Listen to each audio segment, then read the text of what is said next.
These guys at the GCRN would make great Green Lantern Corps members. Seriously. Wait, who are these guys?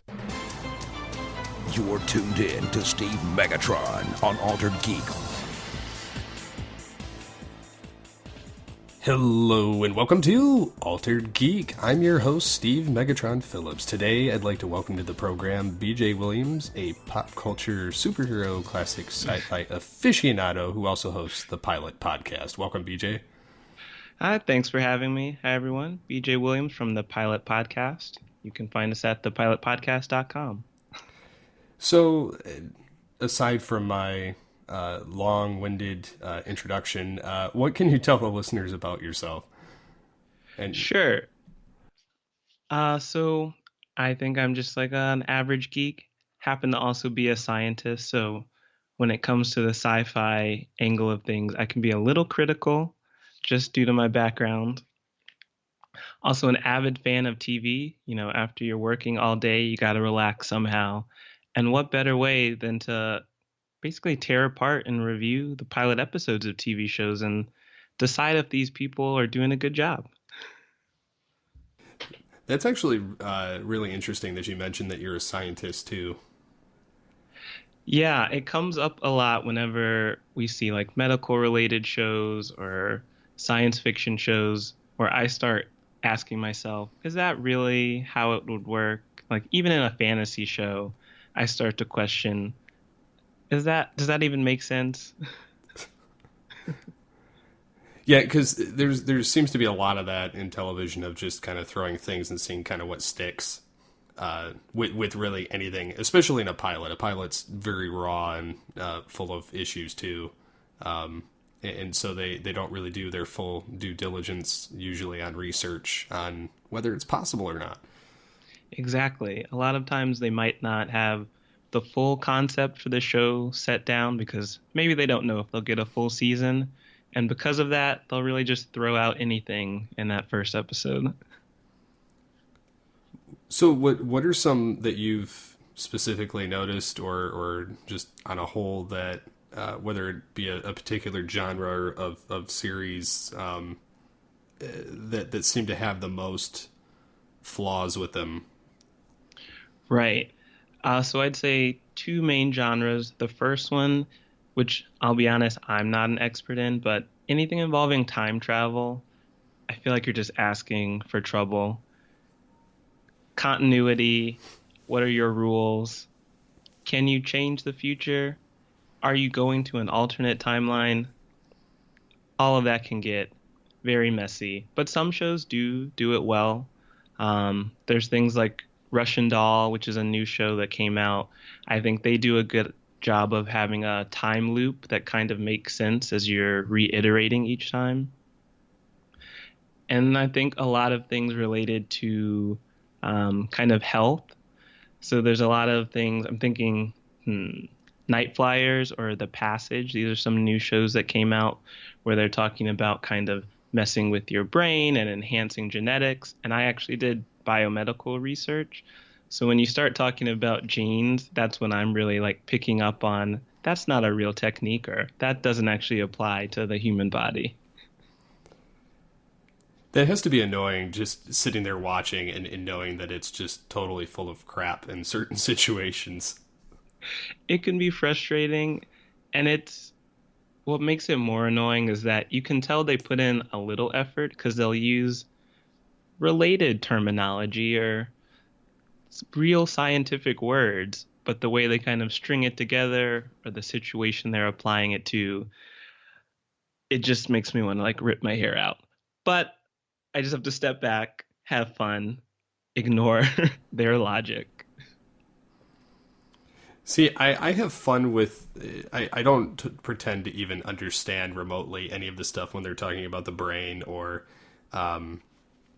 like the superhero type information, although those come from the comics, they're still not based in reality in any stretch of the means. But I have, the one I do have fun with is time travel because I like trying to play around with the chronological aspect of it in my head, trying to put together the canon and try and see how it may have connected despite the paradox or the ripple effect. Definitely. I feel the same way. Whenever I watch time travel shows or movies, I'm trying to piece it together in my mind. And then I start asking, I wonder if the writers wrote this all down. Like, do they know the timeline, or is this just the fans that care about it? Now, are you a fan of Star Trek? I hesitate to say yes because you might ask me some trivia questions. So I would be gentle, but I know entirely too much about it. That's a separate podcast I host. But no, I only bring that up because time travel is that kind of one constant in just about every series, where they tend to play around with that, either falling back in time, messing something up and having to fix it, or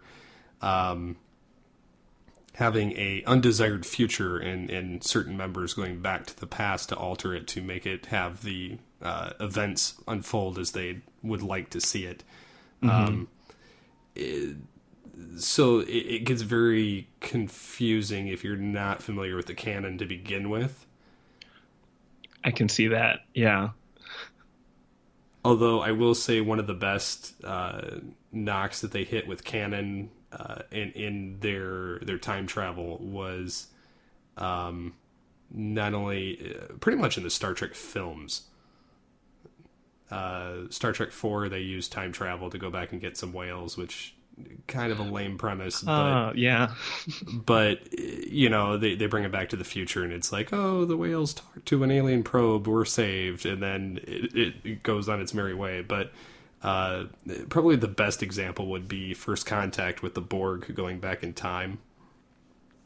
And there were some that were frozen in the more or less ice caps, and don't feel bad if I'm glossing over this, but there's an episode of Enterprise which takes place like 100 years after the point where the Next Generation crew went back to, and inadvertently awaken these drones that are frozen in ice from during that timeline.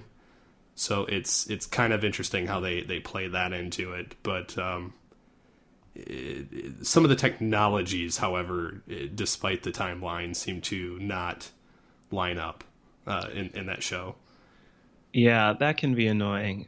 I always think about the new episodes of Star Wars when it comes to technology, like episode 1, 2, and 3. Everything looks really shiny and cool. And then you get to 4, 5, and 6, and it's like, I know the Empire took over, but you guys threw away everything? It's all hand-me-downs. Apparently, like, we're not manufacturing anything new except more replicas of Death Stars. Although they got shiny again in 7 and 8, so... Yeah, there's some people found some money. Now we can have shiny new stuff again as we retread all of the old storylines. Yes. We'll see that's how... another, yeah. We'll see how episode 9 comes out. Yeah, and it's one of those things, I'm going to see it anyway, so, like, doesn't matter if I complain or not. They have my money. Yeah. What are some of the films that you're looking forward to that are coming out in 2019 that you think could have potential problems or could be good? Or I realize you're probably going to see them regardless of your thoughts because that's my mentality on it. Yeah, unfortunately, well, I don't mind. I'm going to see a lot of movies this year regardless if they're good or not.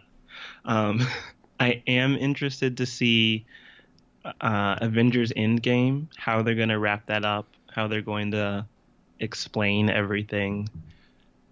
I have a feeling they're going to go the less is more approach when it comes to details and just leave those open-ended questions for fans to go crazy about. And I'm fine with that. I'm also very curious if the Dark Phoenix movie is actually going to come out and what that's going to mean for the future of the X-Men movie universe. I have very low expectations for that film, though. I'm very much looking forward to seeing the how Captain Marvel ties into. I'm more curious about, like, Nick Fury and Coulson being in it, but and Captain Marvel, and seeing how her character kind of jumps into the Avengers timeline. But I'm very invested in Endgame, regardless of what happens. And then I have a weird time travel fan theory on the Spider-Man movie Far From Home, which I think ties into Infinity War. Okay. Do we know when Homecoming is set? Like, They in the haven't timeline? really said, and that's Okay. why I'm playing with this headcanon here, until we see otherwise. I'm thinking that originally, when we see Parker on the driving across the bridge in Infinity War, in the bus, which they're in a bus again in Far From Home, and I'm wondering if it technically was that same point where he was going on this trip and then inadvertently got pulled into the Avengers battle with Thanos. And so I'm thinking that that's where that happened, and because of whatever they're going to do in Endgame, it's going to retcon Infinity War completely. And so more or less, he'll never get that Iron Spider suit. He'll still be in his other suit, and everybody's life will move on in their merry little way. But there's no mention of Stark in the Far From Home. So I'm wondering if it was like an ultimate sacrifice type thing, and Far From Home takes place during the point of where Infinity War would have taken place. Okay, so kind of like after Endgame, when they fix everything, we'll kind of rewind, and then Far From Home will kind of start from that new point in the timeline. Yeah, essentially, erasing the snap and the bloodshed of the whole Infinity War battle. So I think it takes place during that same point, but we won't know until after Endgame and until Far From Home comes out. But that's my theory. I like that theory. I think that's a nice, clean Disney Marvel way to kind of like save everyone and start fresh with some new plot lines. Only time will tell. It is Marvel, so True. This will be an interesting year for Marvel. I am also excited for Captain Marvel. And that, I don't know if there'll be time travel there, but we are going to go back in the past. I'm wondering how that's going to cross over with movies we've already seen, if we'll see any other superheroes besides Coulson. Because I guess Captain America was frozen at that time. Was anyone around in the 90s? I don't think so. I don't even think, possibly Banner and Hawkeye and Black Widow, but I don't think, because Stark didn't have his bomb explode yet, or Cap was still frozen, and Thor hadn't crash landed yet. Oh, so I guess she really can be the star in the 90s. Which makes it nice for her whole 90s based website. Yeah. Okay, I have to ask this question since we've gone deep into Marvel. Do you like Hawkeye as a character? I really don't know. My exposure, like, I grew up on DC, so my exposure to Marvel was like the 90s animated series of like Spider-Man and Fantastic Four and Iron Man, and so I'm familiar with those, and like the Incredible Hulk as well. But so I'm familiar with those shows of the 90s, but I'm more of a DC fan overall. But my main exposure to the Marvel characters has been the films. And I don't think we've really had Hawkeye fleshed out enough to really get a vibe of who he is. And so I think that he's kind of like that tertiary character that, yeah, he kind of matters, but you saw how much he mattered when he wasn't in Infinity War. Very true. I think you have a very a fair approach to assessing his character, while I take the very harsh, you don't seem that important, yet they keep bringing you back. I don't understand. Well, I think it's the we got to get the original band back together type thing for the new movie, because Yeah, everybody else is dead. true. I guess they have limited numbers, And they but do have Rhodey. They do have Rhodey. yeah, it's like every sidekick is now on the A team. Well, they've got the original Avengers, and then they've got War Machine and Ant-Man. So, Yeah. which that was an unforeseen one until the trailer, which is kind of a nice way of bringing him into the fold of changing things up. Yeah, I appreciate that. I feel like he is underappreciated and underrated as a superhero. It'll be interesting to see them explore the quantum realm too, I think. Yeah, that's where things could start to get confusing. I hope that, actually, I'm confident they've planned this out well enough that they'll make it easy for us to understand as well. Or they'll put so much action in, we won't have time to even concentrate. Exactly. A cool battle, then it's over, and we won't even ask questions. Like the whole Battle of Loki.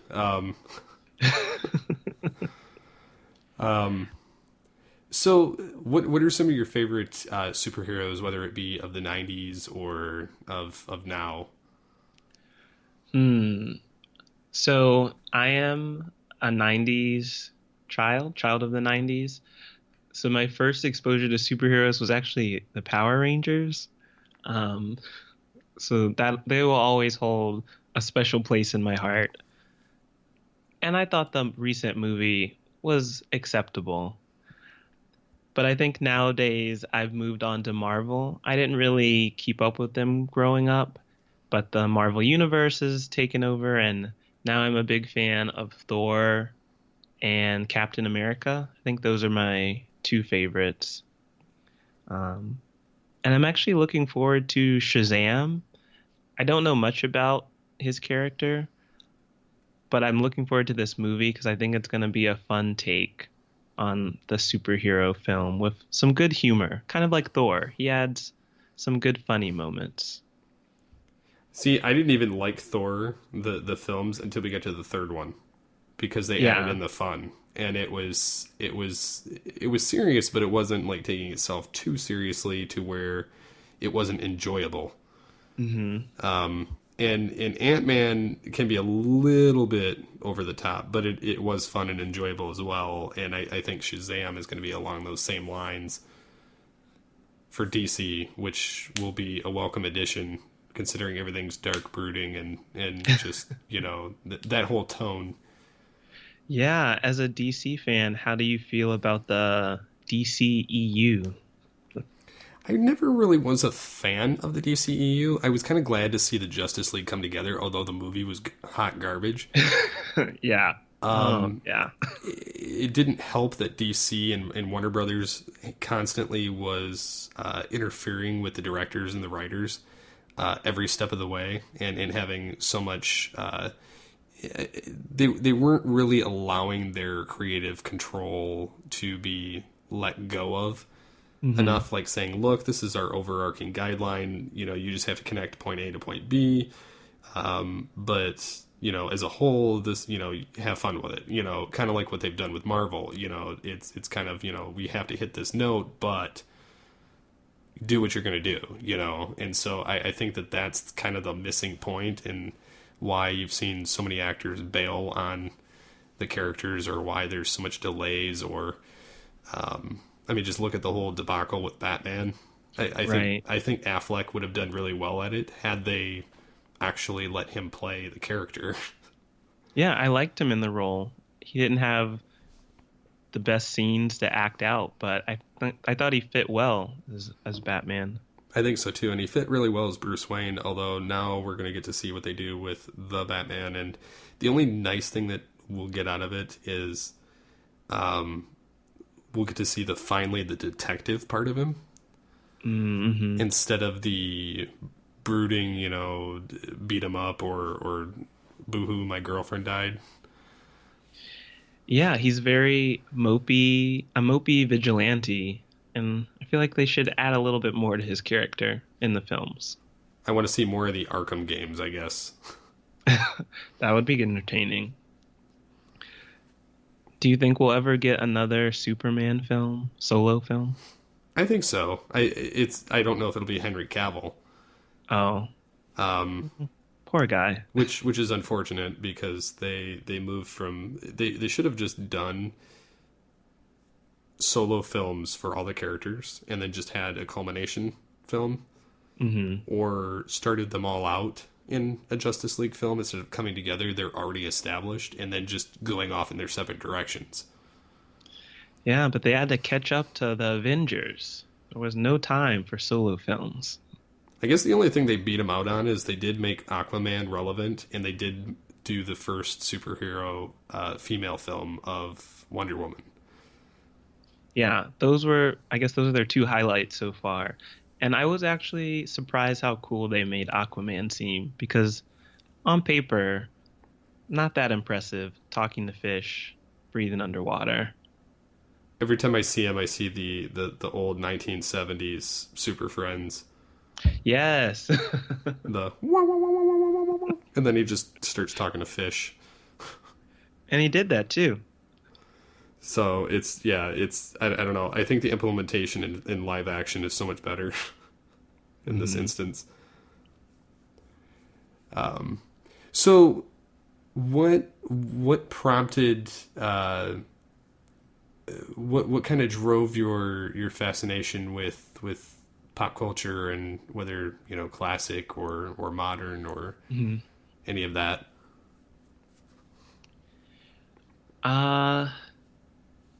I'd say being an only child and having a lot of free time to watch TV, surf the internet, and play video games.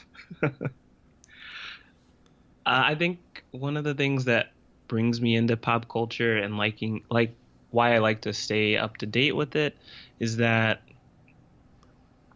I'm always thinking about new ideas. You're a podcaster as well. It takes some creativity to put out new episodes, come up with new content. And I think that also makes me want to engage in what other people are doing. Obviously, there's certain niches like superheroes that will stick out to me more, but I definitely like to engage in other people's ideas. And I think that also inspires me as well. So I think that's kind of what draws me into pop culture and drives me to want to stay updated about what's going on in different genres. I can definitely see that. I've been into pop culture since the early 90s when I got my first taste of Batman comics, Ninja Turtles on television, the old 90s DCEU and X-Men and the Marvel cartoons, and then the original Power Rangers on through to Zeo is when I watched, and so the old school crew. And Why'd you stop? There's so many more seasons. I did go back and not necessarily watch every episode of every season, but I have gone through and kind of blitzed through some of the series to kind of catch up. And I love the crossover episodes with past crews and modern ones. Yeah, that's always fun. Like Forever Red, or the Megaforce episode was kind of but it was interesting. And then the most recent one where they had Tommy and the Megamorpher, and kind of jumping between his different characters against the Robo clone. And yeah.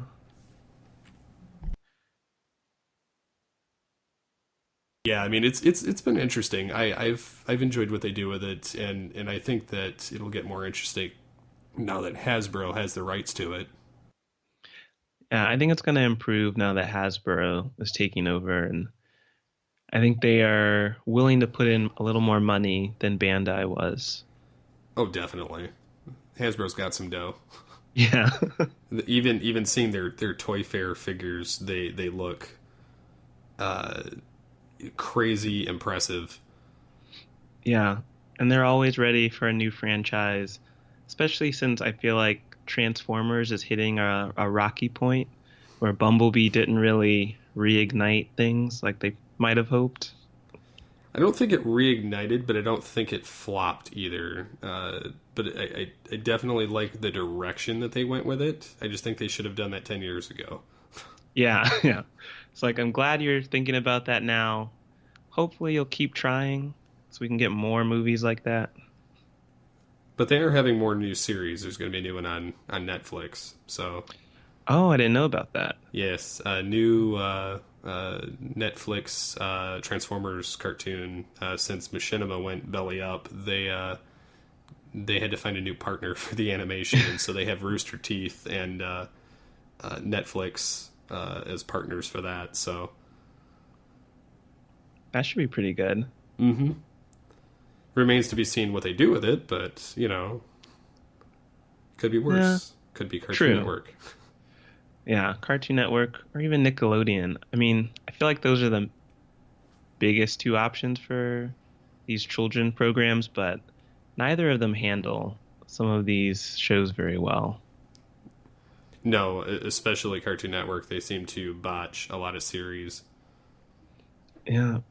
And their like schedule, I have all these flashbacks to Adventure Time and how they would just break up these seasons over an entire year and just randomly throw out episodes. Like they need more respect for the fans. Yeah, totally. And that was one thing that's kind of irked me about Cartoon Network for years, is that it seems like they get their hands on something and then they kind of put all the effort into it for the first season, and then after that they're like death slot. Mm-hmm. And then they put everything on the other content that they have that's original to them.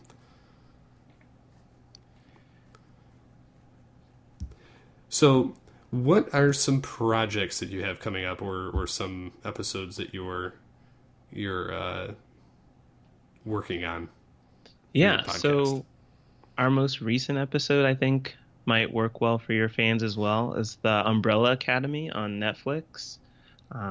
We have some interesting thoughts, my co-host and I, when we go over that episode. It's some cool superhero elements with a nice dark twist and some time travel as well. So like everything I love criticizing. And then next week, we're going to do some more mainstream things, seeing some new shows on NBC, Fox, ABC, a lot of procedurals. But, sometimes a good procedural is fun. It just kind of lets your mind unwind. So those are our upcoming pilot episode reviews that we're planning. And there's also a potential for a new project where I don't have too many details, where we might do kind of a radio show style podcast where we're going to tell a long form story through different episodes. So that's something that might come up in a few months. Awesome. Yeah, I'd definitely be interested in hearing that too. Original content is always a fun thing to get to listen to. Yeah, and it's fun to create as well. Definitely. Then you get to have like a whole voice cast, and yeah, it could become something pretty big, but I'm excited to see where that goes. well, good luck with that. Thank you. So how can the listeners get a hold of you and find out more about you and your podcast online? Sure. So the easiest way to find us is to go to thepilotpodcast.com. That's where you can find all of our episodes, all of our social media links. We're on Instagram, we're on Twitter, we're on Facebook. And you can also subscribe to us on iTunes and Google Play. So check us out. Awesome. Definitely do that, guys. And I'd like to thank you for taking the time out of your busy schedule to hang out with us here on Altered Geek. Well, it was my pleasure. Thanks for having me. So until next time, get altered, get geeky with the Altered Geeks.